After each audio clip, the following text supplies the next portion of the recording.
თეა წულუკიანმა დღეს კომენტარი ადვოკატ გიორგი ყავლაშვილზე გააკეთა. მინისტრობის კანდიდატი ამბობს, რომ ყავლაშვილი თავის პროფესიას ყოველთვის არ წყვენდა. წულუკიანი ადვოკატის განცხადებას თვით გადარჩენის მცდელობა დაფასებს. რომელიც პირადად ბიზნესმენმა არის ის, რომ ჩვენ ამას მოვახერხებთ. ის კულტურაც უნდა დავამტკიცოთ, რომ მე როდესაც შევხვდი ქალბატონ ცინას, ბატონი მთავარი პროკურორი იმყოფებოდა თბილისში.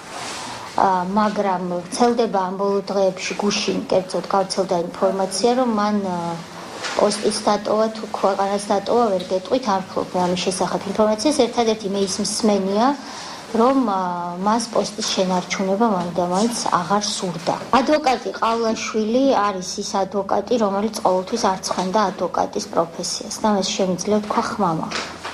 თუკი მე არ მომისმენია ბატონმა ყავლაშვილმა ეს განცხადება გააკეთა, ეს გავს თვით გადარჩენის მცდელობას.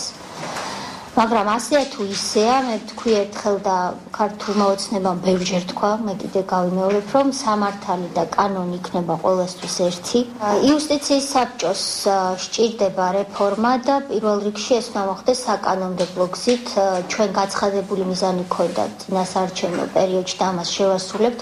იუსტიციის საბჭოს სრული დეპოლიტიზაცია უნდა მოხდეს. არ მოწარმოვიდგინოთ, რომ აღმასრულებელი ხელისუფლება ენდობოდა ყველა მოსამართლეს. ისინი ენდობოდნენ რაღაც გარკვეულ წრეს მოსამართლეების და საქმეების კატეგორიის მიხედვით მათ იცოდნენ ესა თუ ის საქმე ვინ უნდა განიხილოს. თუ თქვენ გადახედავთ ამ საქმეების სერიას, ერთი და იგივე მოსამართლეები გვევლინებიან ადმინისტრაციულ საქმებზე, სისხლის სამართლის საქმეებზეც, რომელთა 100%-იანი იმედიც ჰქონდა აღმასრულებელ ხელისუფლებას.